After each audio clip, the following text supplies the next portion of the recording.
भाई आसिफ आपके लिए एक वीडियो लेके आया है। हेलो दोस्तों, कैसे हो आप सब। दोस्तों आज आप बात करेंगे बाइबल से, ओनली बाइबल से बात करेंगे कि जो हमारे क्रिश्चियन जो भाई हैं उनके दिमाग में एक ख्याल बहुत बड़ा डाउट फंस गया है। वो डाउट क्या है कि क्रिश्चियन जो भी भाई है हमारे क्या समझते हैं कि जीसस जो है वो एक खुदा है और वो दुनिया में आए और फिर चले गए। कि भगवान जो परमेश्वर जो होता है, जो पिता जो परमेश्वर होता है, वो परमेश्वर क्या है, दुनिया में आता है, फिर इंसान की तरह रहता है, फिर चला जाता है। तो आज हम जानेंगे बाइबल के हिसाब से कि बाइबल में जीसस क्राइस्ट ने क्या कहा कि इस दुनिया में पिता परमेश्वर आते या नहीं आते हैं। तो हम देखेंगे आज। तो बाइबल में जब हम पढ़ते हैं मत्ती की बुक, मत्ती मेथड की बुक, मत्ती 23 और 9 में जब हम पढ़ते हैं, 23 और 9 वचन में पढ़ते हैं कि जहाँ पे ईसा अलैहिस्सलाम जीसस क्राइस्ट ये कहते हैं कि ए लोगों, तुम इस दुनिया में अपना किसी को पिता का नाम भी मत रखना, किसी भी पिता परमेश्वर का नाम भी मत रखना इस दुनिया में। तो भाइयों एक बात जरा ये सोचिए, जब जीसस क्राइस्ट ने ये कहा इस बात में कि तुम अपने पिता का नाम भी मत रखना, तो राम भी रखने के लिए ना करा उसने, पिता परमेश्वर किसी का नाम भी मत रखना इस दुनिया में। तो पिता परमेश्वर कहना तो बहुत दूर की बात है भाई। जीसस क्राइस्ट ने जब ही तो इस बात को कह दिया कि पिता परमेश्वर दुनिया में आते, तो जीसस क्राइस्ट क्या कहते हैं कि तुम पिता परमेश्वर उसे कह सकते हो।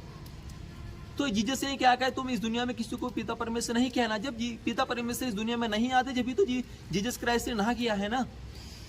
तो मेरे भाई हमें जानना चाहिए कि जीसस क्राइस्ट क्या कह रहे हैं। जीसस क्राइस्ट कह रहे हैं कि तुम्हारा एक ही पिता है जो ऊपर रहता है।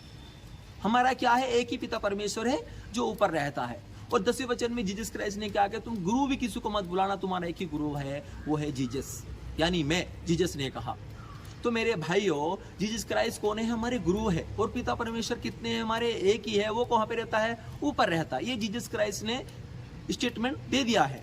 तो जीसस क्राइस्ट को हमको इस बात को मानना चाहिए। और ये जानिएगा मत्ती में, मत्ती की बुक 23 और 9 और 10 में आप पढ़ सकते हैं।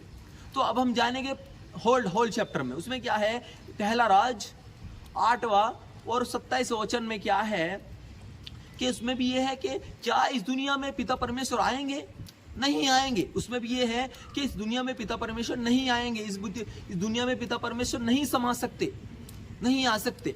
तो मेरे भाई इन दोनों रेफरेंसों से क्या मालूम होता है कि पिता परमेश्वर इस दुनिया में नहीं आ सकते, इस दुनिया में पिता परमेश्वर नहीं आ सकते। इसकी गवाही किसने दी, जीसस क्राइस्ट ने भी दी। और आपको मैंने होल्ड भी दिखाया, होल्ड चैप्टर भी दिखाया। उसमें एक पहला राज और 8वां और 27 वचन में भी है कि इसमें उसमें क्या कहा कि पिता परमेश्वर इस दुनिया में नहीं आ सकते, यहोवा इस दुनिया में नहीं आ सकते। तो मेरे भाई जरा बाइबल को पढ़िएगा, समझ के पढ़िएगा और जानिएगा। अगर आप जीसस के बताए रास्ते में चलोगे तो आपके लिए जन्नत है, नहीं तो आपके लिए जहन्नुम है। ठीक है भाई, नेक्स्ट वीडियो के लिए आपके लिए जल्दी मिलूंगा। मैंने